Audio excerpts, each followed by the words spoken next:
Hey NEET aspirants, welcome to Magnet Brains IIT JEE and NEET channel. एक ऐसा platform जहां आपको मिलता है 100% फ्री और भाई क्वालिटी एजुकेशन। मैं हूं आयुषी, आपकी नीट केमिस्ट्री एजुकेटर, और आज आपके लिए लेकर आई हूं एटॉमिक स्ट्रक्चर के चुनिंदा और बहुत ही important topics of बाउस principle, Pauli's exclusion principle, Hund's rule. अब भाई ये जो नाम देखने में इतने खतरनाक लग रहे हैं ना, इनका कॉन्सेप्ट बिल्कुल ऐसे ही है, मतलब दम नहीं है ज्यादा। क्यों? क्योंकि बहुत इजी है यार। मतलब होता है ना कि चीज इतने भयंकर नाम है और कैसे पढ़े कॉन्सेप्ट। नहीं, बिल्कुल नहीं, बहुत ही इजी कॉन्सेप्ट हैं। आज के सेशन में बहुत मजा आने वाला है। मैंने आपको एक चीज और इंक्लूड करके बताई है कि नोट्स कैसे बनाएं। अब काफी सारे कमेंट्स आ रहे थे कि मैम नोट्स बनाने में दिक्कत आ रही है। ठीक है, तो वो चीज आपकी आज जस्टिफाई हो जाएगी, क्लियर हो जाएगी। उसके बाद भी एंड ऑफ द लेक्चर में आप मुझे एनालाइज करके बताएं कि अगर फिर भी दिक्कत आ रही है तो बिल्कुल कोई और तरीका ढूंढा जाएगा आपके लिए। ठीक है, सारी प्रॉब्लम्स का सोल्यूशन मैग्नेट ब्रेन्स प्लेटफॉर्म पर आपके लिए तैयार है, बस बताते जाओ।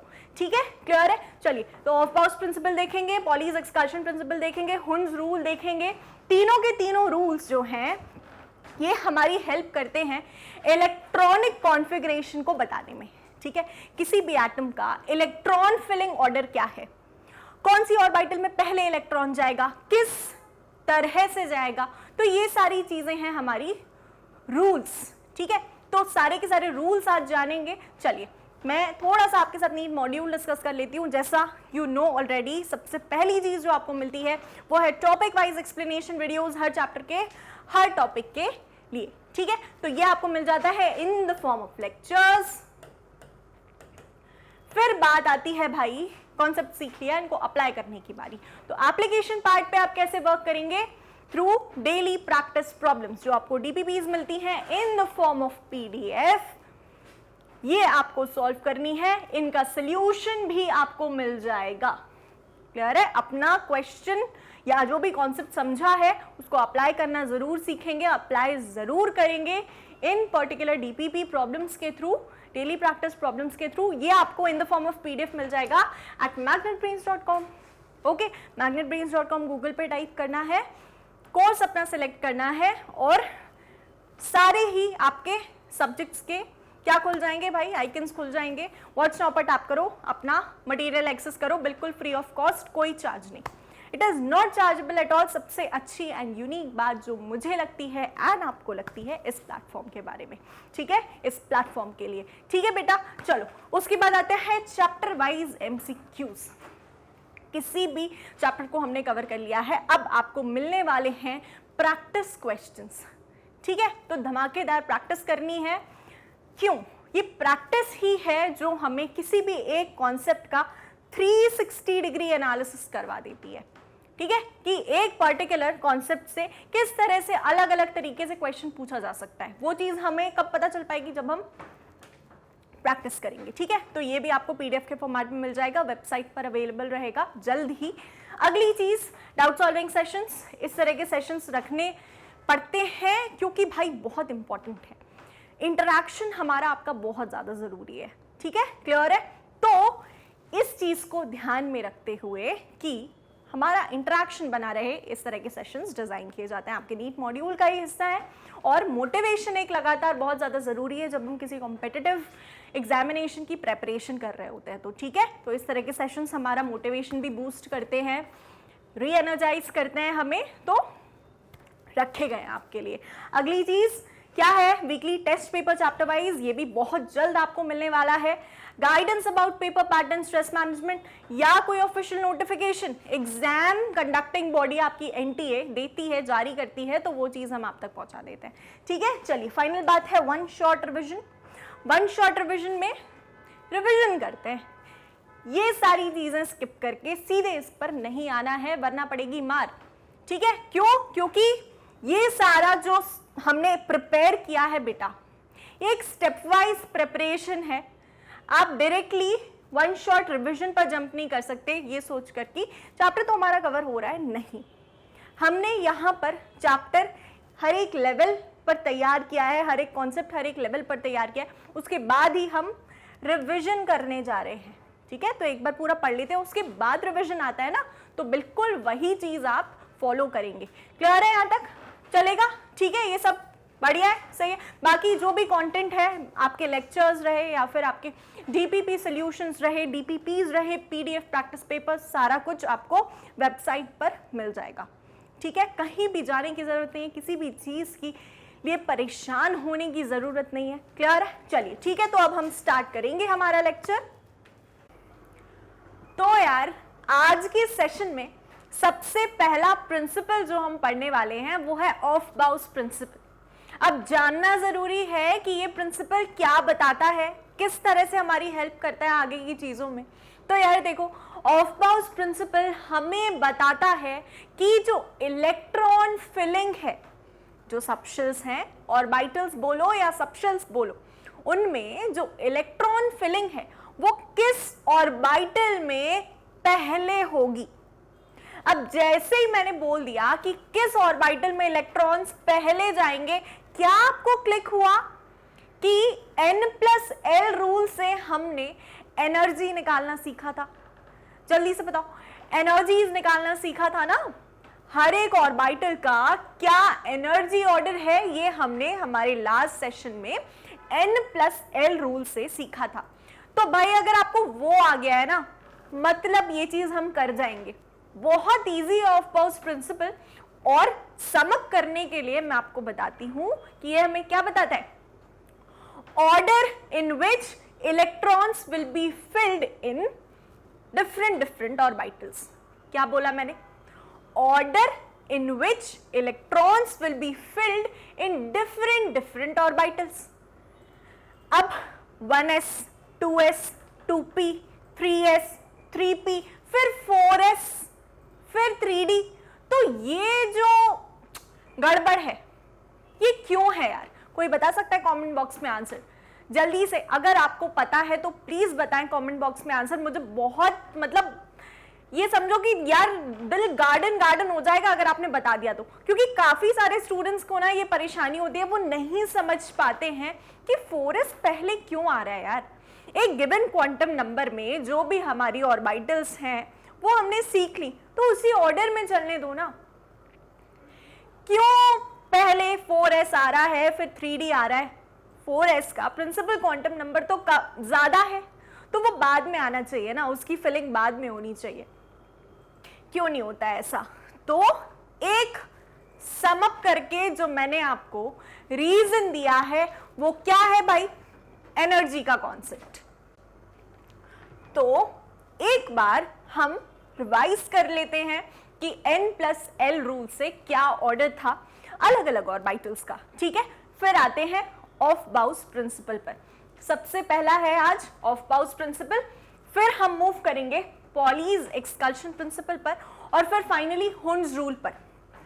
ये जो तीनों रूल्स है ना, ये आपको बताएंगे कि जब हम इलेक्ट्रॉन की फिलिंग करते हैं तो उनके क्या रूल्स होते हैं यार। क्या मतलब होता है ना, अब जैसे आप बाइनोमियल नोमेनक्लेचर पढ़ते हो बायोलॉजी में, तो कुछ रूल्स हैं उसके।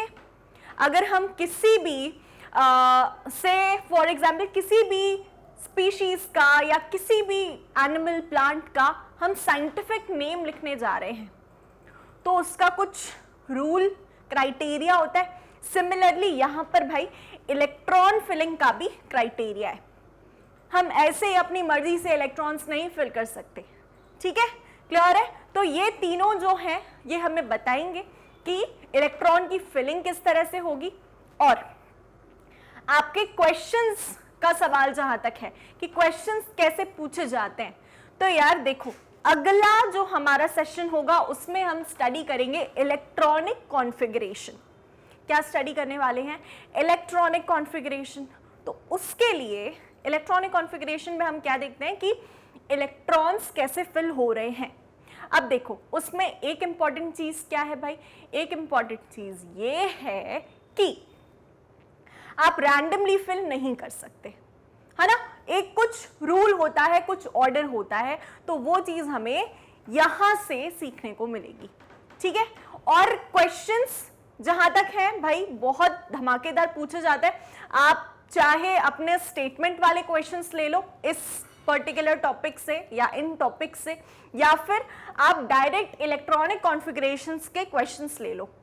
अब हमें एक बार इलेक्ट्रॉनिक कॉन्फ़िगरेशन तो ठीक है अल्टीमेटली आ ही जाएगा, लेकिन उसका फाउंडेशन कौन डेवलप करेगा? ये तीनों चीजें या ये तीनों कॉन्सेप्ट्स। ठीक है, तो आज के सेशन में बढ़िया मजा आएगा भाई, और विश्वास मानो, ट्रस्ट मी, बहुत इजी है। ठीक है, साथ ही साथ चीज तो जल्दी सीख जाओगे आप। मैं एडिशनली आपको आज क्या बताने वाली हूं कि किस तरह से आपको इनके नोट्स बनाने हैं। काफी सारे आपकी तरफ से डाउट्स आ रहे थे, मैम कुछ स्लाइड्स नहीं हम समझ पाते हैं, दिक्कत आती है नोट्स बनाने में। तो बेटा देखो, हमें सारी चीजें नहीं लिखनी है। मैंने आपको बताया है कि जो भी आप पढ़ रहे हो उसमें से आपने क्या समझा, या मैंने कुछ अगर इंपॉर्टेंट बता दिया है, आपको सिर्फ वो नोट डाउन करना है ना। सारी चीजें क्यों लिखें हम यार, उसके लिए हमारे पास बुक है। हम अपने नोट्स जितने ज्यादा कॉम्प्रिहेंसिव रखेंगे उतना अच्छा है, जितने ज्यादा शॉर्ट रखेंगे उतना ज्यादा अच्छा है। ठीक है, क्लियर है? तो इसके साथ साथ जब हम तीनों चीजें पढ़ेंगे, इसके साथ साथ मैं आपको बताती जाऊंगी भाई कि क्या क्या लिखना है, क्या क्या नहीं लिखना है, काम आपके लिए आसान हो जाएगा। ठीक है, चलो स्टार्ट करेंगे। देखो, सबसे पहला आता है भाई of बाउस principal.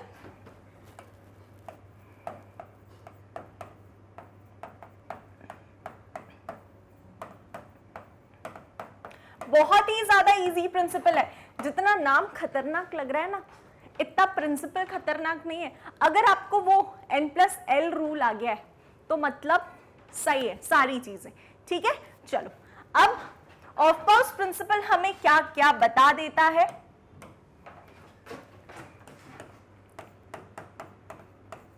Filling of electrons in orbitals, सबसे पहली चीज ये। सेकेंड चीज, ये जो फिलिंग है बेटा, ये किस बेसिस पर है वो चीज भी बता देता है। तो किस बेसिस पर फिलिंग होती है? Orbitals of lowest energy are filled first. क्या बोला मैंने? वो ऑर्बिटल जिसकी एनर्जी कम होगी ना यार, उसमें पहले इलेक्ट्रॉन जाएगा। देखो, एक जो रूल होता है वो ये होता है, इस पूरे ब्रह्मांड का, इस पूरे यूनिवर्स का केवल एक ही रूल है कि हर एक चीज को लोएस्ट एनर्जी और मैक्सिमम स्टेबिलिटी स्टेट में रहना है। ठीक है, all of you must be aware, ये सब चीजें तो पता है आपको। लेकिन यहां पर अब भाई जब ऑर्बिटल्स की बात आती है या इलेक्ट्रॉन फिलिंग की बात आती है, तो फिर ये भी सब तो यूनिवर्स का हिस्सा है ना। तो यहां पर भी सेम चीज फॉलो होगी कि उन ऑर्बिटल्स में इलेक्ट्रॉन्स पहले जाएंगे जिनकी एनर्जी सबसे कम है। और वो एनर्जी का ऑर्डर हमने कहां से सीखा था? n+l रूल से। ठीक है, क्लियर है? तो ऑफ बाउस प्रिंसिपल का पूरा फाउंडेशन या बेसिस या रूट्स या जड़ें, क्या क्या बोल सकते हो, वो पूरा का पूरा n+l रूल पर डिपेंड है। ठीक है, n+l रूल कोई बहुत बड़ी चीज है क्या? नहीं ना, आती है ना, तो बस ऑफ बाउस प्रिंसिपल भी आ जाएगा। ठीक है, चलो सेकेंड चीज क्या बोली मैंने? Orbitals of lowest energy will be filled first। क्या बोला मैंने? Orbitals of lowest energy will be filled first. और तीसरी चीज क्या आ जाएगी? Order of energy of orbitals हम कैसे निकाल सकते हैं? Using n+l rule. क्लियर है? अब देखो, अभी क्योंकि आप सीख रहे हो इसीलिए आपको एक रूल लगाने की जरूरत पड़ रही है। जैसे जैसे प्रैक्टिस हो जाएगी ना, आपको पूरी वो स्टेटमेंट याद हो जाएगी, 1s 2s 2p 3s 3p 4s 3d 4p 5s 4d and so on. ठीक है, आप भी बिल्कुल इसी तरह से अपनी नोटबुक में छाप दोगे चीजें। क्लियर है? चलिए, तो यहां पर orbitals of lowest energy will be filled first बोल दिया है। अब थर्ड पॉइंट क्या होगा? एनर्जी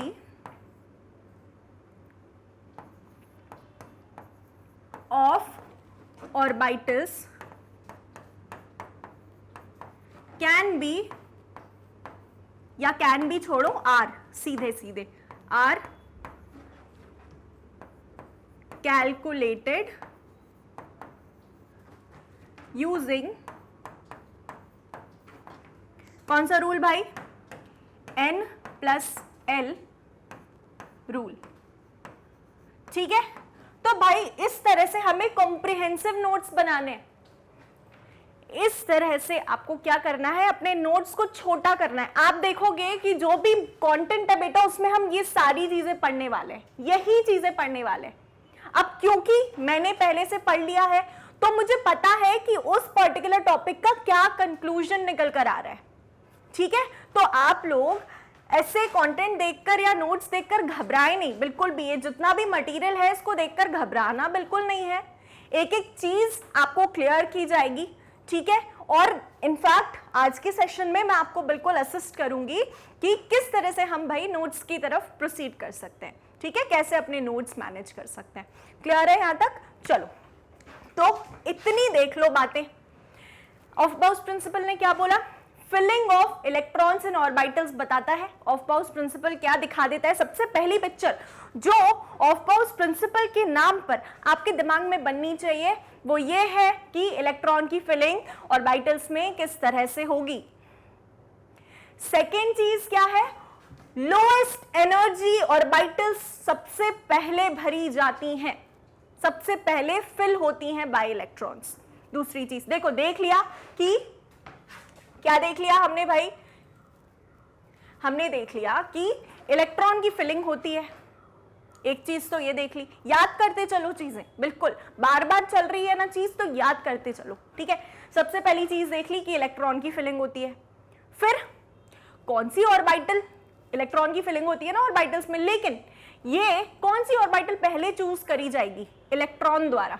इलेक्ट्रॉन कौन सी ऑर्बिटल पहले चूज करने वाला है, जिसकी लोएस्ट एनर्जी होगी। अब भाई ये कैसे पता चले, देखकर कैसे पता चलेगा, 2 3 4 5 ऑर्बिटल्स आपके सामने रख दी हैं, आपको बोला है कि इनको इंक्रीजिंग ऑर्डर में, इंक्रीजिंग ऑर्डर ऑफ एनर्जी में अरेंज कर दो। क्या करोगे फिर, ये भाई ये है हमारे पास N+L रूल।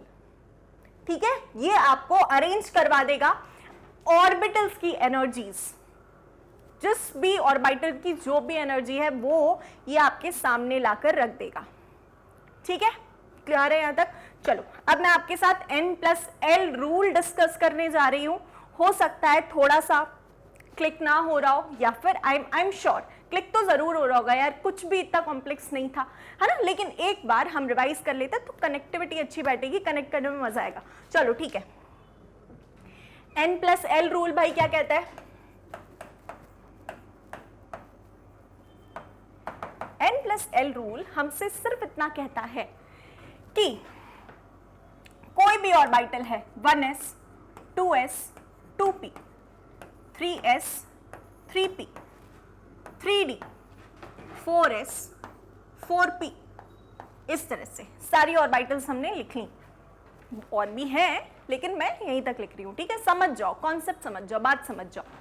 तो N+L रूल के हिसाब से 1s के लिए N+1 की वैल्यू क्या हो जाएगी,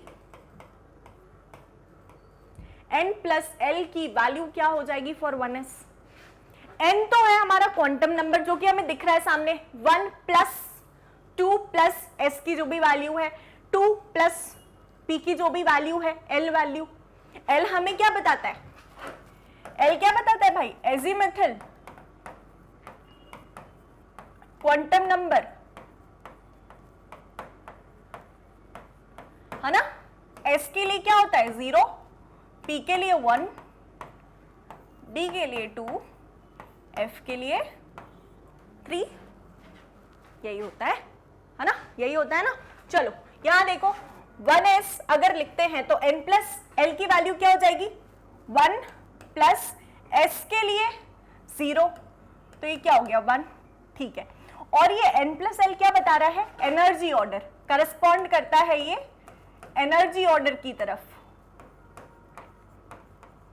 कनेक्ट करते जाओ चीजें, कैलकुलेट तो कर लिए लेकिन क्या कैलकुलेट करा है भूल गए। तो अरे n+l क्या बता रहा है, एनर्जी का ऑर्डर बता रहा है, ठीक है। चलो अगली चीज 2s के केस में क्या हो जाएगा भाई, n की वैल्यू 2 हो जाएगी और s की वैल्यू क्या हो जाएगी 0, तो ये आ गया 2, ठीक है। इससे कंक्लूजन निकालेंगे जो लास्ट सेशन में भी निकाला था, यहां पर भी निकाल लेते हैं, कोई दिक्कत नहीं है ना। चलो 2p के लिए 2 + 1 दैट इज 3, सिमिलरली 3s के लिए 3 + 0 दैट इज इक्वल टू 3, ठीक है। बाप ये जो पिक्चर है ये देखकर दिमाग में कुछ आ रहा है, ये जो पिक्चर है इसको देखकर दिमाग में कुछ आ रहा है, नहीं आ रहा है, ध्यान आ रहा है कुछ, क्या कनेक्ट हो रहा है जल्दी से बताओ भाई। 3p में 3 + 1 दैट इज 4, ठीक है। 3d में 3 + 2 दैट इज 5, d की वैल्यू 2 तो मैंने कर दिया 3 + 2 दैट इज 5। 4s में क्या हो रहा है भाई, 4 + 0 दैट इज 4 और 4p में क्या हो रहा है, 4 + 2 दैट इज 6, ठीक है। चलो ये क्या आ गया है, ये क्या मिला है, एनर्जी ऑर्डर मिला है। अब आगे क्या बोल रही हूं मैं कि हम इन्हें, इन नंबर्स को तो यार इंक्रीजिंग डिक्रीजिंग ऑर्डर में जमा सकते हैं ना, हमने सीखा है ना, प्राइमरी क्लासेस में सीखा है शायद, increasing order of numbers, decreasing order of numbers. तो बिल्कुल वही चीज करनी है ना, बिल्कुल वही चीज करनी है बेटा। 1s के लिए वैल्यू है 1, 2s के लिए है 2, ये एनर्जी ऑर्डर बता रहा है, मतलब 1s की एनर्जी 2s की एनर्जी से कम है। कैसे पता चला, इस नंबर से। कैसे पता चला, ये जो नंबर्स मिले हैं इससे। आप बोलोगे ठीक है मैम, मान लिया 2 बड़ा है तो 2s की एनर्जी ज्यादा है, 1 छोटा है तो 2s के कंपैरिजन में या इन सभी ऑर्बिटल्स के कंपैरिजन में 1s की लोएस्ट एनर्जी है, मान लिया। अरे इधर क्या, तो इधर जब सेम वैल्यूज हमें मिलेंगी, एनर्जी की जब सेम वैल्यूज हमें मिलेंगी, या नॉट एनर्जी, वो तो एनर्जी ऑफ ऑर्बिटल्स या एनर्जी ऑर्डर हमें n+l से पता चल रहा है। कहना ये चाहती हूं मैं आपको कि जब हमें सेम n+l की वैल्यू मिलेगी 2 ऑर्बिटल्स के लिए, किन्हीं 2 ऑर्बिटल्स के लिए हमें सेम n+l की वैल्यू मिलेगी। क्या बोला, किन्हीं 2 ऑर्बिटल्स के लिए सेम अगर n+l की वैल्यू मिलेगी तो कौन सी वाली पहले फिल होगी या किसकी एनर्जी कम होगी, फिर डिसाइडिंग फैक्टर क्या हो जाएगा। अभी तक तो भाई n+l डिसाइड कर रहा था किसकी एनर्जी ज्यादा है, n+l डिसाइड कर रहा था, लेकिन अब जब दोनों की सेम हो गई है, दोनों की n+l वैल्यू सेम आ गई है, तो यार आप कैसे डिसाइड करें। अब केवल n बता देगा कि अब ऐसा नहीं है कि आपको n+l वैल्यू नहीं निकालना है, n+l वैल्यू बकायदा निकालना है। उसके बाद फिर यहां पर देखो, इसकी n वैल्यू क्या है 2 है, इसकी n वैल्यू क्या है 3 है, तो जिसकी भी कम है ना n वैल्यू, वो कम होगा एनर्जी में। क्या समझे, जिसकी भी n+l वैल्यू सेम आ रही है तो हम फंस जाते हैं भाई, n+l वैल्यू सेम आई तो हम फंस गए। उस केस में हम क्या चेक करेंगे, फिर n चेक करेंगे उन 2 ऑर्बिटल्स का, उन 2 ऑर्बिटल्स जिनकी एनर्जी, जिनकी n+l वैल्यू सेम आई है, उनकी एनर्जी बताने के लिए अब हम डिसाइडिंग फैक्टर क्या रखेंगे, n की वैल्यू उनकी। जिसकी भी n की वैल्यू कम हुई वो लोअर एनर्जी का है कंपैरेटिवली, जिसके कंपैरिजन में हम या जिन 2 ऑर्बिटल्स को कंपेयर कर रहे हैं उन दोनों में से n की वैल्यू जिसकी छोटी है भाई उसकी कम एनर्जी है, तो इलेक्ट्रॉन पहले उसमें जाएगा, उसमें जाना पसंद करेगा। ठीक है, क्लियर है यहां तक। अब ऐसा नहीं है, ये चीज हम कब करेंगे, ये चीज हम कब लगाएंगे, जब हमने n+l निकाल लिया है और उसका रिजल्ट सेम आ रहा है तो। ठीक है ना, चलो अगली बात करते हैं। 3p की 4 आई है, 3d की 5 आई है, 3p की 4 आई है, 3d की 5 आई है, यहां तक सब कुछ कैसा चल रहा है भाई? यहां तक सब कुछ सही चल रहा है, लेकिन गड़बड़ कहां हो जाती है जब देखते हैं कि 4s की 4 आ रही है वैल्यू। यहां तक सब सही चल रहा था, बिल्कुल ऑर्डर हमारा यही रहता 1 2 3 3, इन दोनों में भी डिसाइड कर लिया था हमने कि 2p पहले आ जाएगा, 2p में इलेक्ट्रॉन्स पहले फिल होंगे और फिर 3s में फिल होंगे, और फिर यहां तक चलते चलते 3p तक आ गए, 3d तक सारी चीजें सही चल रही थी, और फिर 4s की n+l वैल्यू ने हमारा दिमाग घुमा दिया। वो होता है ना, अरे यार दिमाग का दही हो गया, बिल्कुल वही हो गया है यहाँ पर। अब क्या करोगे? अरे कुछ नहीं करोगे, ये वैल्यू हमें क्या बता रही है? 4 है ना, 5 से छोटी है ना, मतलब इस ट्रेंड के हिसाब से, या ये जो हम ऑर्डर एनर्जी ऑर्डर फॉलो कर रहे हैं, n+l की वैल्यू जो हमें एनर्जीज बता रही है, इसके बेसिस पर फिर 4s की फिलिंग पहले होनी चाहिए 3d से। 4s लोअर एनर्जी में है देन 3d, 3d की 5 आई है ना, तो भाई 5 बड़ा होता है, मतलब 5 की एनर्जी ज्यादा है देन 4, तो 4s ऑर्बिटल पहले फिल होती है, 3d बाद में फिल होती है। ठीक है, अब आप बोलोगे मैम ठीक है, इसको उठाकर यहां रख लेते हैं। चलो मान लो 4s को उठाकर मैंने 3d के पहले रख लिया, 4s को उठाकर 3d के पहले रख लिया, 3d के जस्ट पहले 4s को रख लिया, और इसकी वैल्यू कितनी थी? 4 थी ना। चलो अब बोलोगे मैम ये दोनों सेम हो गए, अब इन दोनों में से कौन सी पहले? तो यार वो किससे डिसाइड हो रहा था? n की वैल्यू से डिसाइड हो रहा था ना, वो तो यहां से चेक कर लो, क्रॉस चेक कर लो, वो तो n की वैल्यू से डिसाइड हो रहा था। अब 3 छोटा है भाई, तो 3 तो पहले फिल हो जाएगा। सिमिलरली हमारा आगे का सारा कार्यक्रम बढ़ता जाता है। ठीक है, तो यहां से ऑर्डर अगर मैं लिखना चाहूं तो क्या निकलेगा भाई? 1s will be filled first, इसकी लोअर एनर्जी है, फिर 2s, फिर इससे ज्यादा एनर्जी किसकी है? 2p की, फिर इससे ज्यादा एनर्जी किसकी है? 3s की, फिर इससे ज्यादा एनर्जी किसकी है भाई? 3p की, फिर इससे ज्यादा एनर्जी किसकी है? 4s की। 3d आना चाहिए था, लेकिन 3d की वैल्यू 5 आ रही है n+l की, तो भाई जो पहले 4 4 हमें दिख रहे हैं, पहले उनको तो डील कर ले, उसके बाद 5 तक जाएंगे। तो 4 4 को हमने डील करा और देखा कि 4s, उसके बाद 3d की फिलिंग हो रही है। 3d के बाद किसकी फिलिंग होगी? 3d की वैल्यू क्या है भाई? 5, 5 के बाद क्या आता है? 6, तो 4p। ठीक है, क्लियर है? तो यहां ये जो ट्रेंड में या जो सही चल रही थी हमारी चीज, उसमें ये जो फ्लक्चुएशन आया था, अब समझ में आया कि ये क्यों आया था? क्यों आया था भाई?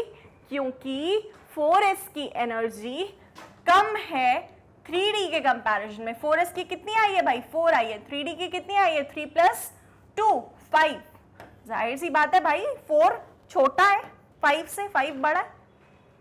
इस तरह से अब कोशिश करो कि ये सीरीज याद ही कर लो, रीजन पता चल गया ना, अब सीरीज याद कर लो। 4s पहले आएगा 3d से, नहीं तो क्या करते थे? 1s 2s 2p 3s 3p 3d फिर 4s 4p, ऐसे लाइन से नहीं चलना है, लाइन से बिल्कुल नहीं चलना है। चीजें कंसेप्चुअली अप्लाई करो, सीखो और फिर ध्यान दो। देखो रीजन पता चल गया ना, अब याद कर लो ऑर्डर, यही बोल रही हूं मैं, आप ऑर्डर याद कर लो। क्योंकि यार देखो इन दी एंड एग्जाम डे पर इतना टाइम होता नहीं हमारे पास कि इतना लंबा कॉन्सेप्ट हम लगाएं और देखें। अगर ऑर्डर याद रहेगा ना, तो सीधे सीधे आप पूरा का पूरा इलेक्ट्रॉनिक कॉन्फ़िगरेशन देखकर टिक लगा दोगे। ठीक है, क्लियर है? चलो, तो आई होप कि ये चीज यहां तक हमारी क्लियर है, इलेक्ट्रॉन की फिलिंग। अब एक आता है, आपको ऐसे टेबल सा दिखेगा, एक या टेबल समझ लो या एरो डायग्राम समझ लो, जिससे हम ऑर्बिटल्स की फिलिंग को जस्टिफाई करते हैं। ठीक है, चलो, तो पिक्टोरियल रिप्रेजेंटेशन है ऑफ बाउस प्रिंसिपल का कि ऑर्बिटल्स किस तरह से फिल होंगी। ठीक है, चलो देखो यहाँ पर देखेंगे, सीखेंगे 1s, ठीक है, फिर मैं क्या लिख रही हूँ? 2s and 2p। क्लियर है? फिर मैंने क्या लिखा? 3s 3p 3d। फिर मैंने क्या लिखा? 4s 4p 4d और 4f। ठीक है, फिर मैंने क्या लिखा? 5s 5p 5d and so on. इस तरह से, ठीक है, यहां तक हो गया। अब मैं लिख रही हूं 5s 5p 5d, फिर मैंने लिखा 6s 6p एंड मैंने यहां लिख लिया 7s। क्लियर है? अभी तक इतना ही सीखो, ज्यादा मत सीखो। यहां पर देखो, आगे जब आप सीखने जाओगे यहां देखो, ठीक है, तो अभी केवल इतना ही सीखो, ज्यादा मत सीखो। इतना सफिशिएंट है हमारे लिए क्वेश्चन सॉल्व करने को, ठीक है, इतना हमारे लिए सफिशिएंट है क्वेश्चन सॉल्व करने को। चाहे आप इंक्रीज कर सकते हो, कोई दिक्कत नहीं है उसमें, 5f तक ले आओ, चलो 5f भी लिख लेते हैं। फिर 6p के बाद क्या आ जाएगा, 6d आ जाएगा, 7s के बाद क्या आ जाएगा, 7p आ जाएगा, एंड देन 8s आ जाएगा, इस तरह से, ठीक है, क्या आ जाएगा नीचे, 8s आ जाएगा। क्लियर है? अब इसमें हमारी ऑर्बिटल्स की फिलिंग होती कैसे है, कुछ इस तरह से होती है। 1s, ठीक है, फिर आएगा 2s, फिर आएगा 2p 3s, डायगोनल बना रही हूं, फिर आ जाएगा 3p 4s, 1s 2s 2p 3s 3p 4s ही आई ना इसके बाद, फिर 3d 4p 5s, एक लाइन में डायगोनल बना रही हूं मैं और सारी ऑर्बिटल्स को कनेक्ट करती जा रही हूं। उसके बाद आएगा 4d 5p 6s, similarly 4f 5d 6p 7s, ठीक है, क्लियर है? फिर 5f 6d 7p and so on 8s।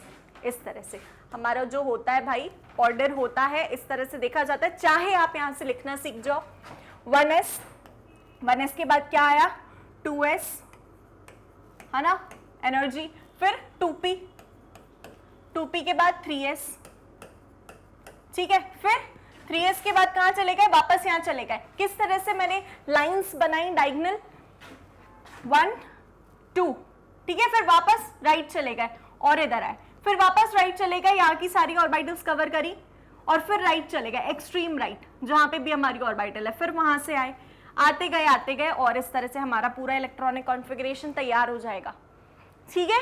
तो 3s के बाद क्या आ रहा है भाई, 3p and 4s, 3p and 4s, 4s के बाद क्या आ जाएगा, 3d। तो देखो 4s के बिल्कुल बाद बेटा 3d आया है, यहीं पर ऑर्डर फ्लक्चुएट कर रहा था ना, ठीक है, क्लियर है? तो ये एक पिक्टोरियल रिप्रेजेंटेशन है जिससे हम ऑफ पाउस प्रिंसिपल को रिप्रेजेंट कर सकते हैं, ठीक है। चलो 3d, फिर इसके बाद आ जाएगा 4p 5s, फिर 4d 5p 6s and so on. अब भाई लिखते रहना। बात समझ में आ गई यहां तक? क्लियर है? बात समझ में आ गई यहां तक? बिल्कुल इसी तरह से हमें इलेक्ट्रॉन्स की फिलिंग करनी है। क्लियर है? पूरा सीखेंगे। अभी हमने क्या सीखा कि ऑर्बिटल्स किस तरह से अरेंज होती हैं, किस ऑर्बिटल में इलेक्ट्रॉन जो है वो पहले जाता है, यही सीखा ना। तो ऑर्बिटल्स जिनकी एनर्जी लोएस्ट है that will be filled first. Clear है यहां तक? चलो अब आ जाते हैं जरा थ्योरेटिकल कॉन्सेप्ट पर, देखते हैं चीजें, समझते हैं। ओके, ऑफ पाउस प्रिंसिपल बताता है filling of orbitals in atom, ठीक है। चलो, the filling of electrons in the orbitals of different atoms takes place according to of aufbau principle, ठीक है, जो कि बेस्ड है on Pauli's exclusion principle, Hund's rule of maximum multiplicity and relative energies of the orbitals. Orbitals की energies आपस में किस तरह related है, इस पर डिपेंड करता है हमारा ऑफ पाउस प्रिंसिपल, ठीक है। चलो अगली चीज, प्रिंसिपल क्या स्टेट करता है, डेफिनेशन क्या है भाई? In the ground state of the atom, the orbitals are filled in the order of their increasing energies. Justified है ये स्टेटमेंट? अब तो दिक्कत नहीं आ रही भाई, अब तो बन जाएंगे नोट्स या नहीं? जल्दी से कमेंट बॉक्स में बता दो। अभी भी कुछ अगर लग रहा है आपको कि कुछ और करना चाहिए तो बिल्कुल बेटा कमेंट बॉक्स में बताओ, आपकी बात बिल्कुल सुनी जाएगी, ठीक है। क्लियर है? चलो देखो क्या बोला है, ग्राउंड स्टेट में अगर कोई एटम है तो उसके एटम की जो ऑर्बिटल्स हैं उसमें फिलिंग ऑफ इलेक्ट्रॉन किस तरह से होगी? वो होगी on the basis of increasing energies, जिस भी ऑर्बिटल की एनर्जी ज्यादा है वो बाद में फिल होगी, जिसकी भी कम है वो पहले फिल हो जाएगी। इलेक्ट्रॉन्स उसको पहले ऑक्यूपाई कर लेंगे, ठीक है। चलो, in other words electrons first occupy, ध्यान से सुनो, बिल्कुल ध्यान से सुनो, सारी चीजें एक एक चीज क्लियर है। In other words electrons first occupy the lowest energy orbital available to them and enter into higher energy orbitals only after lower energy orbitals are filled. जब तक ये जो हमारी लोअर एनर्जी की ऑर्बिटल्स हैं ये फुली फिल्ड नहीं हो जाती हैं, तब तक इलेक्ट्रॉन आगे वाला घर नहीं जाएगा या आगे वाला घर नहीं ऑक्यूपाई करेगा, ठीक है। पहले वो ये वाला घर ऑक्यूपाई करेगा, फिर वो ये वाला घर ऑक्यूपाई करेगा, ये पूरा फुली फिल्ड है फिर यहाँ पर जाएगा, ये फुली फिल हो गया है फिर यहाँ पर जाएगा। अब फुली फिल्ड का क्या मतलब होता है आगे पॉलीज एक्सकल्शन में और हुन्स रूल में जानेंगे, ठीक है। यहां तक सही है चीज? अब तो समझ आया भाई, अरे अब तो समझ आया, आई होप, ठीक है। और मुझे बेटा कमेंट बॉक्स में जरूर बताओ प्लीज। देखो आप बताते हो, बिल्कुल उस चीज का समाधान निकाला जाता है, ठीक है। When I came to know कि थोड़ी सी प्रॉब्लम हो रही है नोट्स बनाने में, तो हियर इट इज, एवरीथिंग सब आपके सामने। अभी भी अगर दिक्कत है कुछ तो प्लीज बताएंगे, ठीक है। चलिए, तो यहां तक सब सही चल रहा है, ओके। ये ऑर्डर भी हमने देख लिया है, ठीक है। क्या है 1s 2s 2p 3s 3p 4s 3d 4p, इस तरह से हमारे इलेक्ट्रॉन्स की फिलिंग होती जा रही है अलग अलग ऑर्बिटल्स में, ठीक है, इस तरह से। तो following order of energies of the orbitals is extremely useful जब हम क्या करते हैं भाई, फिलिंग देखते हैं इलेक्ट्रॉन्स की। क्लियर है? ऑफ बाउस में कोई भी डाउट हो जल्दी से कमेंट बॉक्स में पूछ लो। आपको एक थोड़ा सा मैं क्या दे रही हूं, क्या दे दे रही हूं भाई, कमेंट तो तुम लोग करते नहीं हो, ढीठो। तो अब एक ही तोड़ निकाला है कि दे दो इनको क्वेश्चन और फिर कैसे नहीं कमेंट करते। और जिसने भी कमेंट नहीं किया, जिसने भी आंसर नहीं बताया, बस इंटरैक्टिव सेशन में पिटाई लगने वाली है, ठीक है। चलो देखो, अब मैं आपको ऑर्बिटल्स दे दे रही हूं, आपको मुझे इसका क्या बताना है, इंक्रीजिंग ऑर्डर बताना है जिसमें इलेक्ट्रॉन्स फिल होंगे। बिल्कुल, मैं नहीं पूछ रही किसमें कितना इलेक्ट्रॉन जाएगा, सिर्फ मुझे ऑर्डर बता दो। एज पर ऑफ-बाउस प्रिंसिपल आप मुझे ऑर्डर बता दे जिस ऑर्डर में इलेक्ट्रॉन्स फॉलोइंग ऑर्बिटल्स में फिल होंगे, ठीक है। चलिए, तो here is the order for you, okay. 2s 3p 4d 5s 4f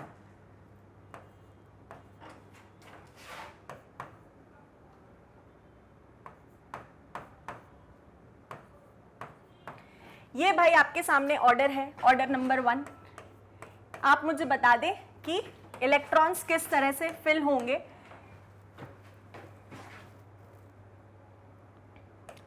as per ऑफ-बाउस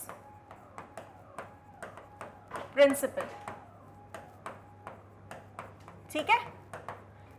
क्या बताना है, ऑर्डर, क्या बताना है, order in which the orbitals will be filled by the electrons. As per aufbau principle आपको consider following data, ठीक है। और क्या करना है, arrange the orbitals in which electrons will be filled first.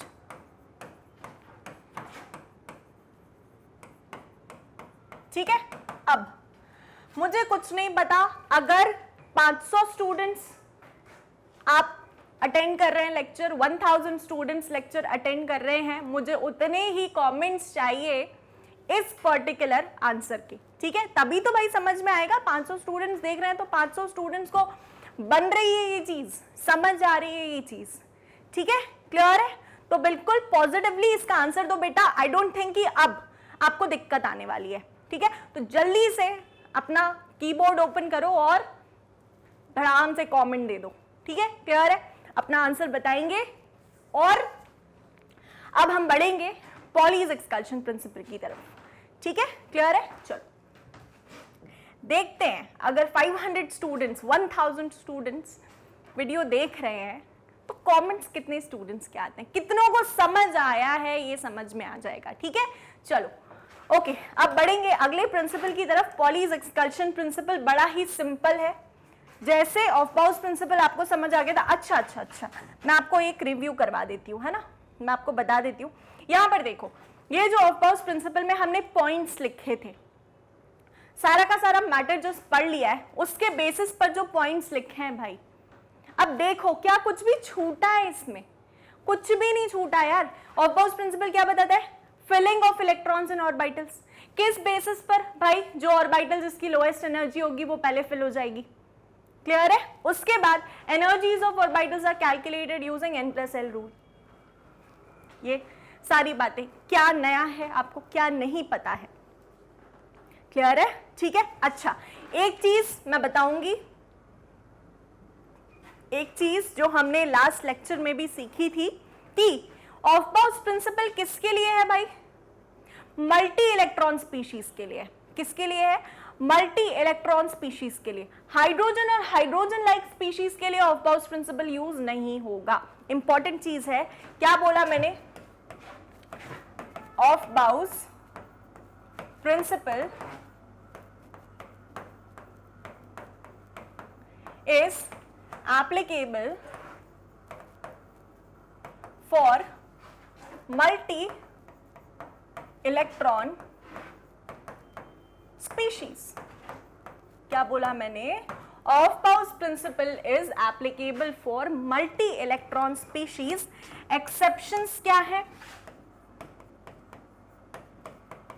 Exceptions मतलब जिन पर अप्लाई नहीं होता है, वो है hydrogen atom comma hydrogen like species. Hydrogen like species कौन कौन सी हो जाएंगी? Helium plus, lithium double plus, beryllium triple plus, hydrogen helium lithium beryllium, ठीक है। हाइड्रोजन लाइक स्पीशीज मतलब क्या होता है? जिसमें एक इलेक्ट्रॉन है, उन पर ये सब नहीं अप्लाई होने वाला है ऑफ बाउस प्रिंसिपल। क्यों? अरे क्योंकि हाइड्रोजन लाइक स्पीशीज जो हैं उनमें एनर्जी ऑर्डर कैसे डिफाइन करते थे? कुछ याद आ रहा है? बताओ, चेक कर लो अपने आप को कि कितनी चीजें, रिटेंशन कितना हो पा रहा है, ठीक है, चेक कर सकते हो यहीं से। अगर आपको याद है बेटा कि हाइड्रोजन एटम के लिए सिर्फ हमने, देखो जब हम रूल पढ़ रहे थे एनर्जीज का, तो हमने पढ़ा था कि हाइड्रोजन एटम के लिए जो एनर्जी है ऑर्बिटल्स की, वो केवल किस पर डिपेंड कर रही है? प्रिंसिपल क्वांटम नंबर पर। एल अगर बदल रहा है तो कोई मतलब नहीं है उसको। For hydrogen atom energy order क्या था? 1s is less than 2s, ठीक है। फिर ये इक्वल टू 2p है। क्यों? क्योंकि क्वांटम नंबर नहीं बदला, एजिमुथल या एल की वैल्यू बदल गई, तो उससे क्या? हाइड्रोजन एटम के लिए भाई जो एनर्जी की वैल्यू है ऑर्बिटल के लिए, वो तो सिर्फ और सिर्फ n वैल्यू पर डिपेंड कर रही है ना। आगे क्या हो जाएगा? 3s 3p 3d, फिर 4s 4p 4d 4f, यहां तक जाता नहीं है वैसे, और चला भी जाए क्या पता। क्यों भाई? क्योंकि अगर किसी भी एटम से आप उसके सारे इलेक्ट्रॉन्स निकाल लो और एक इलेक्ट्रॉन रहने दो, तो वो भी तो हाइड्रोजन लाइक स्पीशीज ही है ना, ठीक है। तो ये बात जो है ये हाइड्रोजन एटम पर सिर्फ लागू होती है। ऑफ बाउस प्रिंसिपल जो कि एनर्जी वैल्यूज बताता है बेटा n+l के कॉन्सेप्ट पर, वो यहां पर नहीं लगता, हाइड्रोजन के केस में नहीं लगता, ठीक है। तो ये एक एडिशनल बात थी जो मुझे आपको बतानी थी। बाकी अपना ऑफ बाउस प्रिंसिपल कंप्लीट है, ठीक है। चलिए बढ़ेंगे अगले प्रिंसिपल की तरफ, जो क्या कहता है? जो कहता है पॉलीज एक्सकर्शन प्रिंसिपल समझा दो। क्या है पॉलीज एक्सकर्शन प्रिंसिपल, देखते हैं। देखो क्या बोला है, number of electrons to be filled in various orbitals is restricted by the exclusion principle. एक ऑर्बिटल में क्या बोला है, देखो नंबर ऑफ इलेक्ट्रॉन्स, एक ऑर्बिटल में आप 10-15 इलेक्ट्रॉन्स नहीं भर सकते यार, एक ऑर्बिटल में ना केवल 2 इलेक्ट्रॉन्स भरे जाएंगे। ये रेस्ट्रिक्शन किसकी वजह से है, पॉलीज एक्सकर्शन प्रिंसिपल की वजह से है। और क्या बोला है, यहां पर जो प्रिंसिपल डिफाइन कर रहा है वो ये बता रहा है कि no 2 electrons in an atom can have the same set of 4 quantum numbers. Quantum numbers पढ़े ना हमने, क्वांटम नंबर्स पढ़े हैं ना हमने। अगर मैं आपको बोल रही हूं कि भाई ये है हमारी 3p ऑर्बिटल के कितने इलेक्ट्रॉन्स, या चलो ठीक है 3s से स्टार्ट कर लेते हैं, छोड़ो 3p पर भी आएंगे, 3s से स्टार्ट करते हैं। ये है 3s ऑर्बिटल, इसमें ये है हमारी s ऑर्बिटल, इलेक्ट्रॉन्स 2 फिल होंगे, दोनों की ऑपोजिट स्पिन होगी। स्पिन का कौन जस्टिफिकेशन देता है, स्पिन क्वांटम नंबर, है ना, ठीक है, ms की वैल्यू, ठीक है।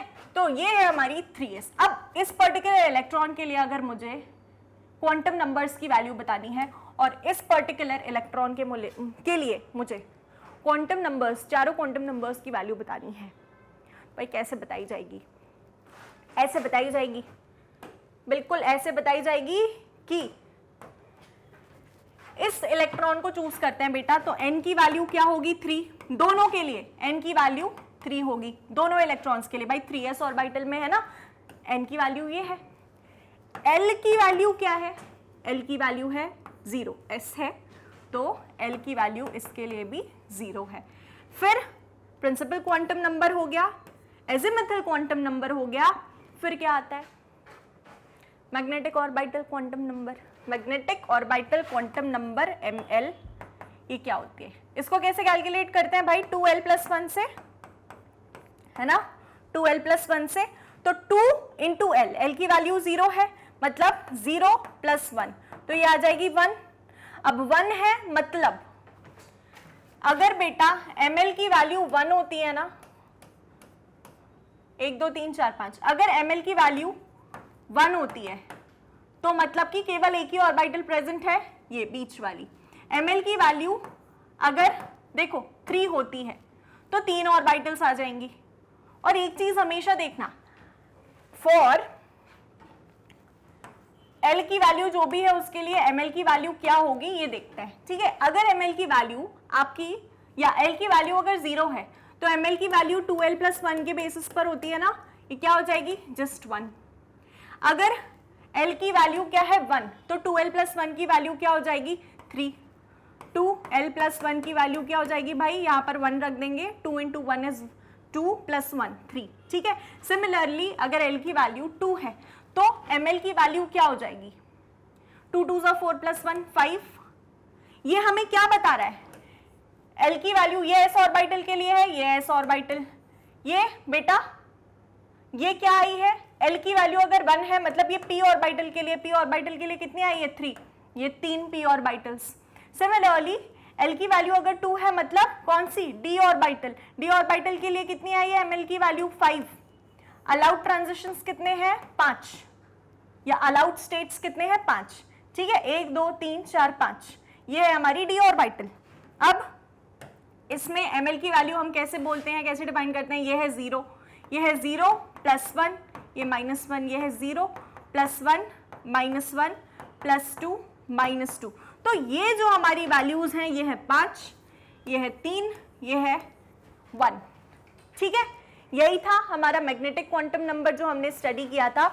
इसके बेसिस पर अब जब हम ml की वैल्यू देखते हैं तो यहाँ इसके लिए ml की वैल्यू 1 आई है ना, 1 मतलब 0, ठीक है। 1 मतलब अब आप बोलोगे मैम 1 मतलब 0 क्या, अरे क्या समझा रही हूँ कि अगर इस तरह से ऑर्बिटल है तो 0 ये होता है, +1 ये होता है, +2 ये होता है, -1 ये होता है, -2 ये होता है। स्केल बनाते हैं ना, स्केल बनाते हैं ना, positive x axis negative x axis, बिल्कुल वही चीज हो रही है, ठीक है।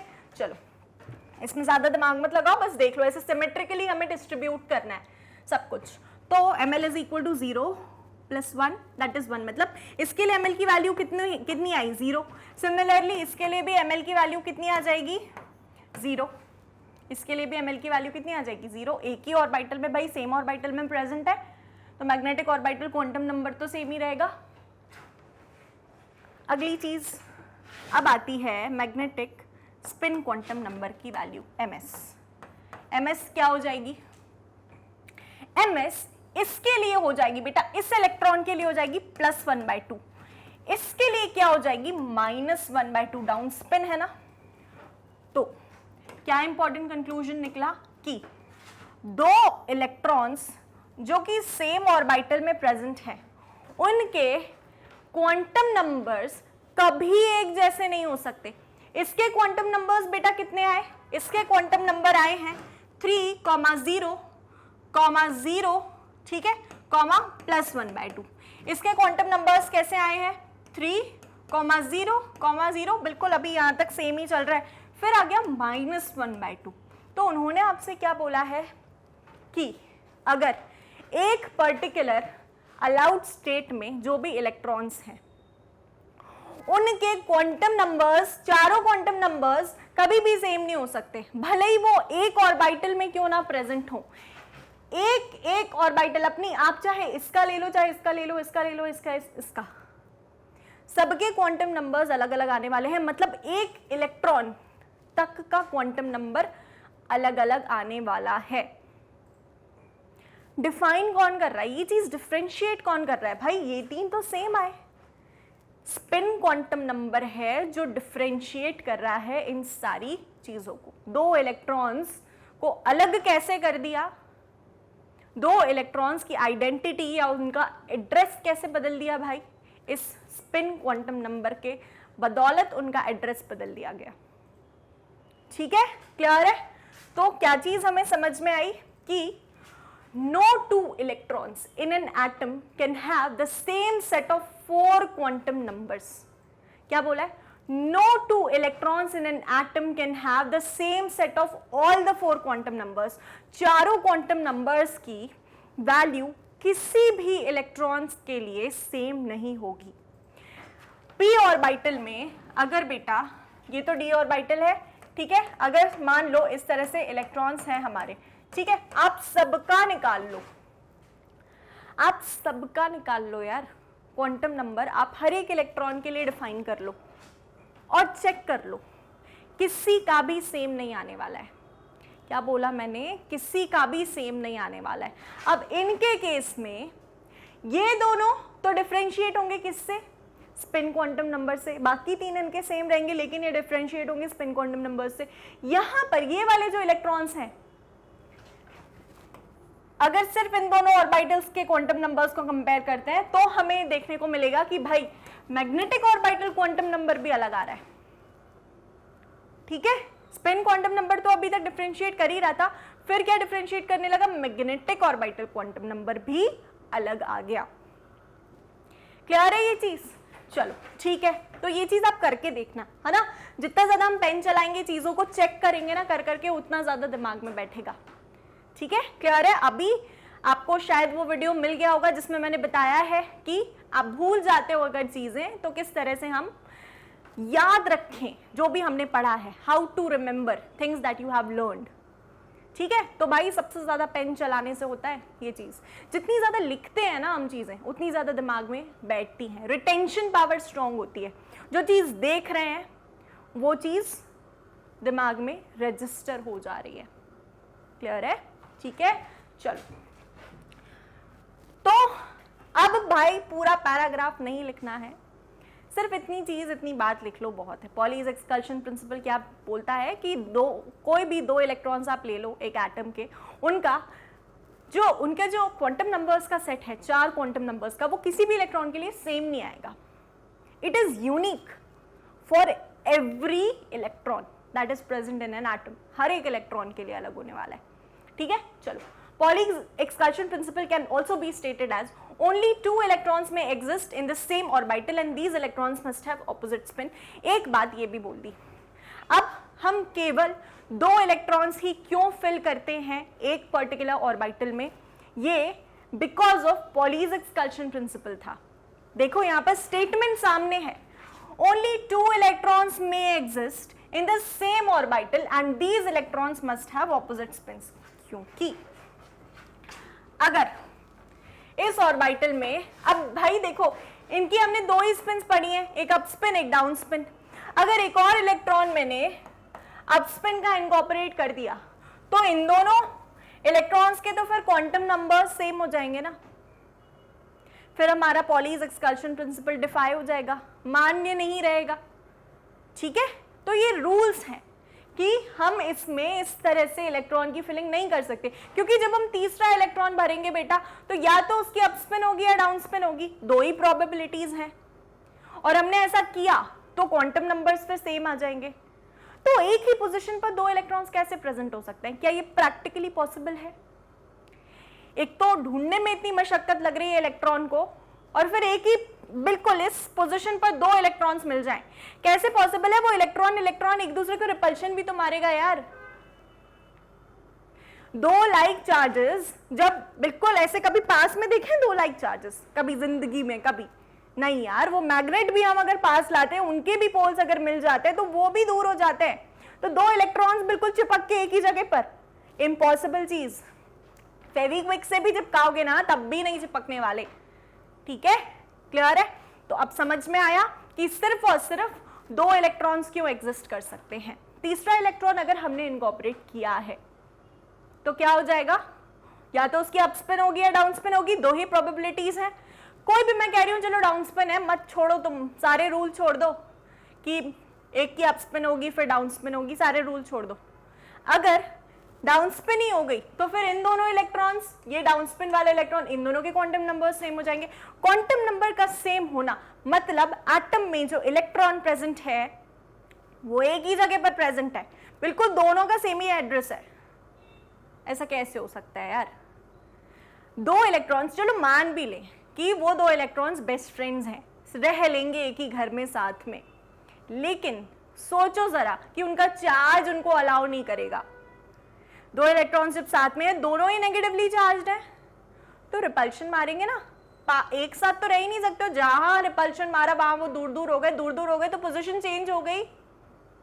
क्लियर है? ये चीज सही चल रहा है, सब बढ़िया, मजा आ रहा है? चलो ठीक है, दिमाग में चीजें क्लियर रहनी चाहिए। चलिए, this means that the 2 electrons can have the same values of 3 quantum numbers, लेकिन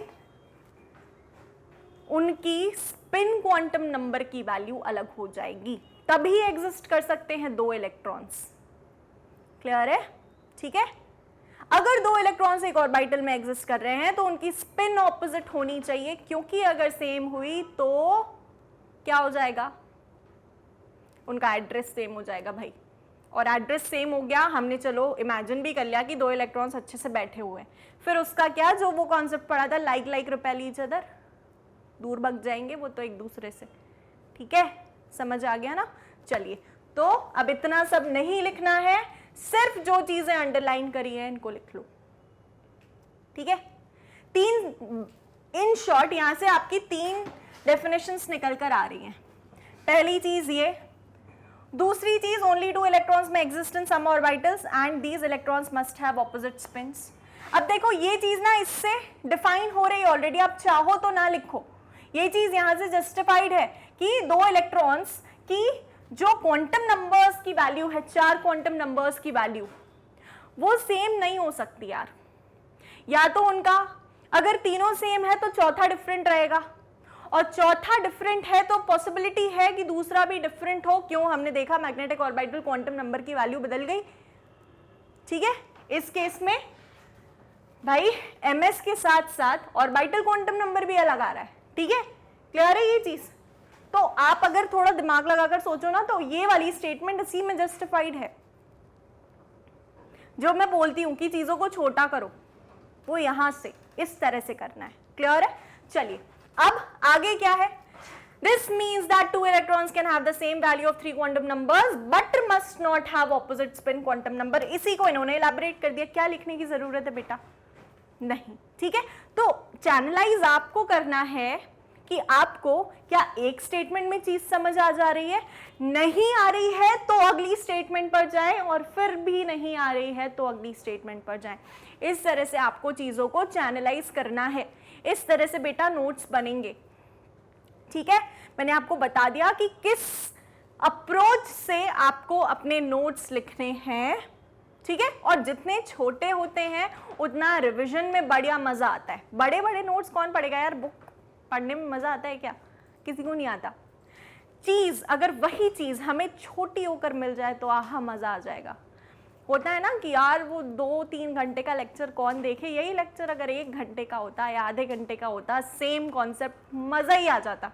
बिल्कुल वही है यहाँ पर जो कॉन्सेप्ट या जो चीज चल रही है कि अल्टीमेटली नोट्स हम इसलिए बना रहे हैं क्योंकि हमें रिविजन करना है। तो नोट्स जितने इजी है उतना अच्छा है, और ये डिसाइड आप करेंगे कि आपको कितना लिखना है कितना नहीं। ठीक है, क्लियर है। कोशिश करो कि चीजें सारी पढ़ कर पहले पढ़ लो, आप साथ साथ अगर नोट्स बनाएंगे तो फिर चीजें ऊपर नीचे हो सकती हैं, क्योंकि एक बार आपने सारी चीज समझ ली ना, उसके बाद आप डिसाइड करें कि हाँ ये लिखना चाहिए, ये लिखना चाहिए, ये लिखना चाहिए, वो आपको समझ आ जाएगा। क्लियर है, वो चीज आपको समझ आ जाएगी। जब दोबारा देखने जाओगे वीडियो आपको समझ आएगा ये लिखने का है, ये लिखने का काम का नहीं है। क्लियर है। अब वो हर स्टूडेंट अपने लिए खुद से डिसाइड करेगा कि उसको कितना नोट डाउन करना है कितना नहीं। क्लियर है ये चीज, ठीक है। चलो, तो यहां हमारा क्या था भाई, Pauli's exclusion principle. Okay, the restriction imposed helps in calculating the capacity of electron to be present in any subshell। any subshell, एक सबशेल में कितने इलेक्ट्रॉन्स प्रेजेंट हो सकते हैं वो चीज हमें बता दी जाती है। क्या समझ में आया, कंक्लूजन क्या निकला, ये सब छोड़ो, कंक्लूजन क्या निकला कि एक सबशेल में केवल 2 इलेक्ट्रॉन्स आएंगे। ठीक है, for example subshell 1s comprises 1 orbital and thus maximum number of electrons present in 1s subshell can be 2। P and D में मैक्सिमम इलेक्ट्रॉन्स कितने हो सकते हैं बेटा, देखो मैक्सिमम की बात चल रही है, मिनिमम तो एक भी हो सकता है या एक भी नहीं। मैक्सिमम की जब बात आती है तो 1s में मैक्सिमम 2 इलेक्ट्रॉन्स, या 1s 2s छोड़ो, s ऑर्बिटल में मैक्सिमम 2 इलेक्ट्रॉन्स, p ऑर्बिटल्स में मैक्सिमम भाई कितने, 1 2 3 4 5 6, p ऑर्बिटल्स में 6, d ऑर्बिटल्स में मैक्सिमम कितने, कितनी ऑर्बिटल्स होती हैं भाई d, 1 2 3 4 5। ठीक है, तो 10 इलेक्ट्रॉन्स मैक्सिमम। सिमिलरली f में कितने आ जाएंगे, 14 इलेक्ट्रॉन्स। अब बनाकर देख लेना, 7 सबशेल्स होते हैं ना, 7 डिविजन्स होते हैं f ऑर्बिटल के, अलाउड स्टेट्स 7 होते हैं, 7 में 2 इलेक्ट्रॉन भर दो, 14 14। क्लियर है, तो s में 2 इलेक्ट्रॉन, ये मैक्सिमम इलेक्ट्रॉन्स है, मैक्सिमम इलेक्ट्रॉन्स।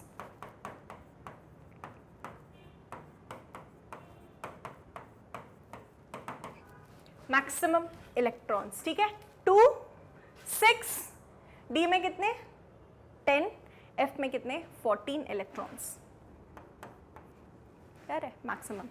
ठीक है, चलो, तो यही चीज यहां पर बोल दी गई है। अब theoretically, for example subshell 1s comprises 1 orbital and इसमें maximum electrons कितने आ जाएंगे 2, p d में कितने आ जाएंगे 6 10 and so on। this can be summed up as कैसे, maximum number of electrons in the shell with principal quantum number n is equal to 2n square। ये बात है अब आपकी लिखने वाली, ये सारा कुछ लिखने वाला था ही नहीं। क्या है बेटा बात लिखने वाली कि maximum number of electrons in the shell with principal quantum number n is equal to 2n square। Shell बोला है, देखो शेल 2n square, मतलब अगर n की वैल्यू इक्वल टू 1 है तो मैक्सिमम इलेक्ट्रॉन्स कितने आ जाएंगे 2n स्क्वायर के हिसाब से, 2 into 1 square 2, n is equal to अगर 2 है तो मैक्सिमम इलेक्ट्रॉन्स कितने आ जाएंगे 2 2 4 2 8, n इज इक्वल टू 3 है तो मैक्सिमम इलेक्ट्रॉन्स कितने आ जाएंगे भाई n square, 3 3 9 9 2 18 and so on. अब अगर एक एक शेल को पकड़ लें, क्या करें, एक एक शेल को पकड़ लें। क्या किया मैंने, n is equal to 1 shell पकड़ लिया, n इज इक्वल टू 2 पकड़ लिया, n इज इक्वल टू 3 पकड़ लिया। क्या देखा इसमें, n इज इक्वल टू 1 में कितने आ रहे हैं, केवल 2, ठीक है। n इज इक्वल टू 2 में कितने आ रहे हैं, हाउ मेनी, 6 था, 8 था, ठीक है, 8। n इज इक्वल टू 3 में कितने आ रहे हैं, 18। अब ये शेल्स हैं, सब शेल्स क्या आएंगे, यहाँ से 1s आएगा, यहाँ से 2s 2p आएगा, यहाँ से 3s 3p 3d, ठीक है। 1s में या n इज इक्वल टू 1 में केवल एक ऑर्बिटल है, 2 इलेक्ट्रॉन्स। इसमें s में s ऑर्बिटल में भाई कितने आ सकते हैं, और ये p ऑर्बिटल्स, s में कितने आ सकते हैं, मैक्सिमम इलेक्ट्रॉन्स हैं ये बेटा, ये क्या है, मैक्सिमम इलेक्ट्रॉन्स। यहाँ पर कितने हो जाएंगे, 1 और 2, यहाँ पर कितने हो जाएंगे, 1 2 3 4 5 6, 6 ही आ सकते हैं ना मैक्सिमम में। अभी देखा था p में 6 आ सकते हैं, d में 10 आ सकते हैं, f में 14 आ सकते हैं, तो गिनो 6 + 2 8, जस्टिफाइड, ठीक है। तो इस पर्टिकुलर शेल के जो सब शेल्स हैं 2s 2p, इनमें टोटल इलेक्ट्रॉन्स कितने, 8। Similarly n is equal to 3 है, 18, इसमें s में 2 आ जाएंगे, p में 6 आ जाएंगे, d में 10 आ जाएंगे। टोटल कितने हो गए, 10 6 16 + 2 18 इलेक्ट्रॉन्स। तो किसी भी सबशेल में हम मैक्सिमम इलेक्ट्रॉन्स किससे पता लगा सकते हैं, बाय 2। किसी भी सबशेल बोला क्या मैंने, किसी भी शेल में मैक्सिमम इलेक्ट्रॉन्स कितने आ सकते हैं, वो हम किससे पता लगा सकते हैं, 2n² से। और किसी भी सबशेल में कितने इलेक्ट्रॉन्स आ सकते हैं ये हमने देख लिया, क्लियर है, ये चीज हमने देख ली ऑलरेडी, ठीक है। तो भाई इस तरह से पता लगाई गई ये चीज। अब यहां से लिखने लायक क्या है बेटा, क्या ये सब लिखने लायक है, नहीं, सिर्फ आपको क्या लिखना है, 2n²। ओके, जस्टिफाइड, ठीक है। चलो अब यहां देख लो, आता है अगला रूल। अगला रूल क्या कहता है, अगला रूल है आपका Hund's rule of maximum multiplicity. क्या है, Hund's rule of maximum multiplicity. क्या क्या पढ़ लिया, ऑफबाउस पढ़ लिया, पॉलीज पढ़ लिया। अब क्या है हुन्स रूल, मैक्सिमम मल्टीप्लिसिटी। क्या कहता है ये रूल, अगर बेटा मैं एक लाइन में सम करूं ना तो सारा का सारा काम अपना यही हो जाएगा। इतना सिंपल रूल है, सिर्फ ये कहता है कि जो हमारी ऑर्बिटल्स हैं उनमें जो अलाउड स्टेट्स हैं उनमें जब हम इलेक्ट्रॉन फिलिंग करेंगे तो पहले हम सिंगल सिंगल इलेक्ट्रॉन्स फिल करेंगे, उसके बाद उनकी पेयरिंग शुरू करेंगे। कहने का क्या मतलब है कि मान लो ये है हमारी 1s ऑर्बिटल, ये है हमारी 2s ऑर्बिटल, ये है 2p, ये है 3s नहीं बना रही हूँ, 3p भी नहीं बना रही हूँ, 3d बना ले रही हूँ, ठीक है। फिर 4f बना ले रही हूँ क्योंकि s का सबका कॉन्फ़िगरेशन सेम होगा, ठीक है। तो चलो अच्छा ठीक है, एक काम करो, मैं 1s भी हटा दे रही हूँ, सिर्फ मैं क्या लिख रही हूँ, pdf spdf। चलो अभी बेहतर है। अब s में क्या होता है भाई, सिंगल अलाउड स्टेट। इसमें कितने होते हैं, 3 होते हैं। ये हमें कैसे पता चलता है, एक ही एक क्यों लेते हैं, कौन सा क्वांटम नंबर बताता है, जल्दी से बता दो। ये हमने अलाउड स्टेट्स किसी भी ऑर्बिटल के ऐसे फिक्स क्यों कर दिए, आज के लेक्चर में देखा था। जल्दी से मुझे कमेंट बॉक्स में बताएंगे। 500 स्टूडेंट देख रहे हैं तो 500 कमेंट्स, बात खत्म। 1000 देख रहे हैं तो 1000 कमेंट्स, 10,000 देख रहे हैं तो 10,000 कमेंट। मुझे कुछ नहीं पता, एक एक स्टूडेंट को चीज समझ में आनी चाहिए। और वो मुझे कैसे समझ में आएगा, जब तुम सही आंसर दोगे भाई कमेंट बॉक्स में, ठीक है। चलो डी ऑर्बिटल्स 1 2 3 4 5, एफ में 7, 1 2 3 4 5, 1 2 3 4 5 6 7, ठीक है। क्या बोला है poly not poly, Hund's rule क्या बोलता है कि इलेक्ट्रॉन की फिलिंग, पहले तो हमने सिंगल इलेक्ट्रॉन फिल कर दिया, उसके बाद सेम ऑर्बिटल में हमने पेयरिंग शुरू करी। क्योंकि पॉलीज एक्सकल्शन ने क्या बोला था, पॉलीज प्रिंसिपल ने बोला था भाई कि एक पर्टिकुलर अलाउड स्टेट में केवल 2 इलेक्ट्रॉन्स आ सकते हैं जिनकी उल्टी उल्टी स्पिन है, ऑपोजिट स्पिन है, ठीक है। तो हुन्स ने आगे बोल दिया, ठीक है मान ली, लेकिन फिलिंग का एक तरीका होगा जो मानना पड़ेगा। क्या है वो? कि पहले आप सिंगल सिंगल इलेक्ट्रॉन्स फिल करेंगे, उसके बाद उनकी पेयरिंग स्टार्ट करेंगे। अब चाहे वो d ऑर्बिटल हो, उसमें भी पहले इलेक्ट्रॉन्स सिंगल सिंगल फिल होंगे, उसके बाद डबल डबल फिल होंगे, सिंगल सिंगल इलेक्ट्रॉन्स फिल होंगे, ठीक है, उसके बाद डबल डबल फिल होंगे, मतलब उसके बाद पेयरिंग स्टार्ट होगी, उसके बाद पेयरिंग स्टार्ट होगी। अगर आपको बोल दिया है d6 कॉन्फ़िगरेशन है, मतलब d ऑर्बिटल में 6 इलेक्ट्रॉन्स हैं। क्या है भाई? d ऑर्बिटल में 6 इलेक्ट्रॉन्स हैं। d ऑर्बिटल में यदि 6 इलेक्ट्रॉन्स हैं तो मैं ऐसे फिल कर दे रही हूं 1 2 3 3, अरे यार 1 2 3 4 5 6, अरे गलत। हुन्स रूल को बिल्कुल तुमने कोई इज्जत ही नहीं दी, बिल्कुल नकारा कर दिया। D6 जब बोला है तो किस तरह से इलेक्ट्रॉन्स की फिलिंग होगी? 1 2 3 4 5, किस तरह से? 1 2 3 4 5। पहले सिंगली फिल कर दिए पूरे, एक एक सब में एक एक बांट दिया। अरे भेदभाव मत करो यार, बेचारे ये तो बुरा मान जाएंगे, कुछ तो दो। 2 इलेक्ट्रॉन नहीं दे रहे हो तो एक तो दे दो। तो ये कर दिए 5, छठवां इलेक्ट्रॉन फर्स्ट ऑर्बिटल से पेयर करेगा। ऐसा नहीं यहां से पेयर करने लगेगा, यहां से स्टार्टिंग से। क्लियर है? समझ आया? सही चल रहा है यहां तक? ठीक है, चलो ओके। तो ये D6 कॉन्फ़िगरेशन अगर ऐसा है, मान लो P3 को, ओके हाँ, P3 कॉन्फ़िगरेशन है या P2 कॉन्फ़िगरेशन है, कोई आप मान लो कि 3p ऑर्बिटल है जिसमें इलेक्ट्रॉन्स हमारे 3 हैं, तो कैसे फिलिंग होगी भाई? कैसे फिलिंग होगी? 1 2 3 नहीं, this will be wrong. 3p3 की फिलिंग बेटा एज पर हुन्स रूल कैसे होगी? पहले हमने सब में एक एक इलेक्ट्रॉन दे दिया। कोई बात नहीं ना यार, पेयरिंग नहीं हो रही है तो क्यों करवानी है तुम्हें पेयरिंग?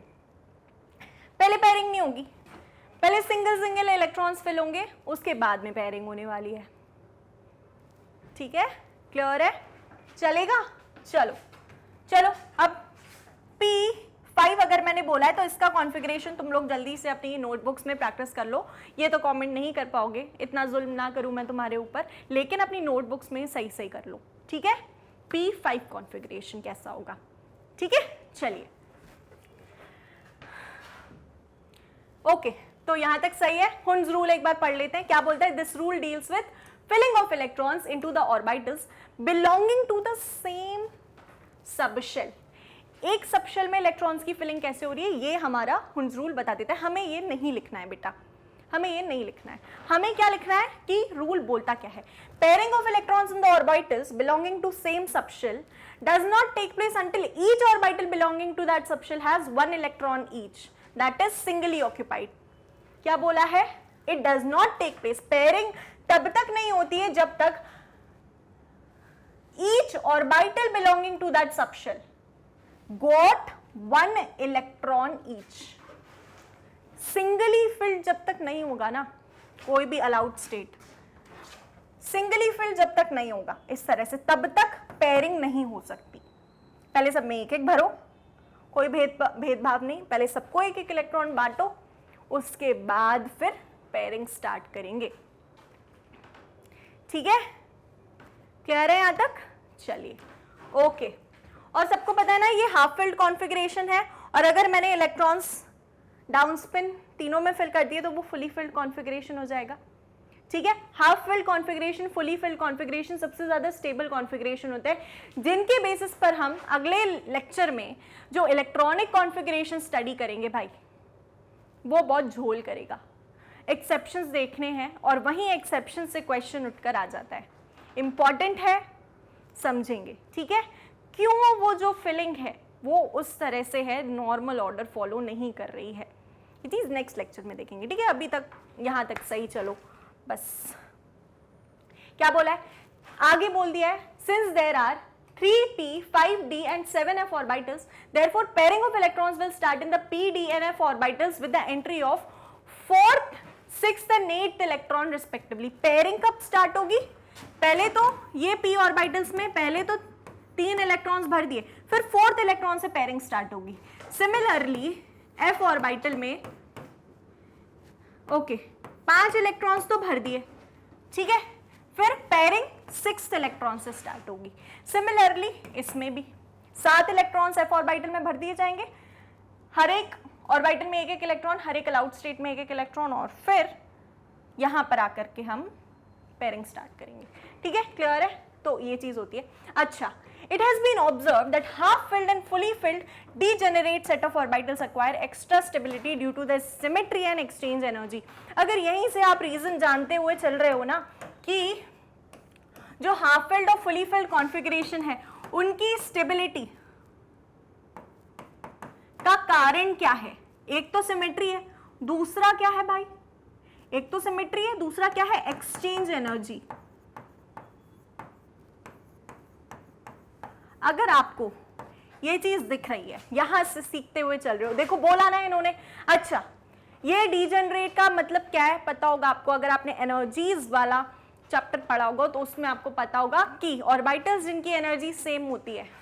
अब डी की सारी ऑर्बिटल्स, ये पी की पी एक्स है ना, पी वाई पी जेड, इनकी और एनर्जी सेम है, तो इनको क्या बोल दिया?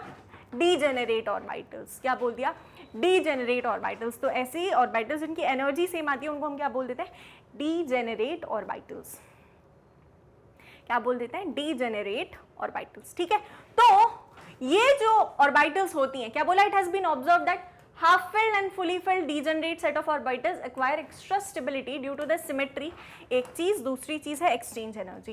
कुछ मत लिखो ये बेटा, इस पे पूरा जो हमारा लास्ट लेक्चर है ना वो इसी पर है, पूरा का पूरा अलग से. तो ये बिल्कुल भी आपको लिखने की जरूरत नहीं है, जितनी बातें बताई हैं उतनी लिख लो. ठीक है, पेयरिंग कहाँ से स्टार्ट होगी? दिख गया, चीज समझ में आ गई. अब इसको अपने वर्ड्स में लिखो. क्या कुछ मुश्किल आई आज नोट्स बनाने में? मुझे कमेंट बॉक्स में बताना बेटा, तो उस हिसाब से फिर हम आगे चेंजेस करेंगे. ठीक है, या फिर ऐसे ही चाहिए तो ऐसे ही चलेगा. क्लियर है? ठीक है, चलिए अब आती है क्वेश्चंस की बारी. फटाफट देख लेते हैं. हमारे ये प्रीवियस ईयर क्वेश्चंस हैं, जैसा कि मैं आपको बताती हूँ. पहले मेंशन नहीं था, मेंशन है ताकि आपको एक सेटिस्फैक्शन रहे भाई हाँ की प्रीवियस ईयर क्वेश्चन है. ठीक है, चलो क्या बोले? Which of the following explains the sequence of filling of electrons in different shells. अलग अलग शेल्स में कौन सा ऑप्शन सही है? तो यार देखो, शेल्स की बात हो रही है ना, यहां पर शेल्स की बात हो रही है, तो इसके हिसाब से हमारे पास 4 ऑप्शंस हैं. ए है हुन्स रूल, बी है ऑक्टेट रूल, सी है ऑफबाउस प्रिंसिपल, डी है all of these. Which of the following explains the sequence of filling the electrons in different shells? किस सीक्वेंस में इलेक्ट्रॉन फिलिंग होगी भाई? सीक्वेंस तो हमें एनर्जीज के बेसिस पर पता चलता है ना, स्पेसिफिकली सीक्वेंस हमें एनर्जीज के बेसिस पर पता चलता है.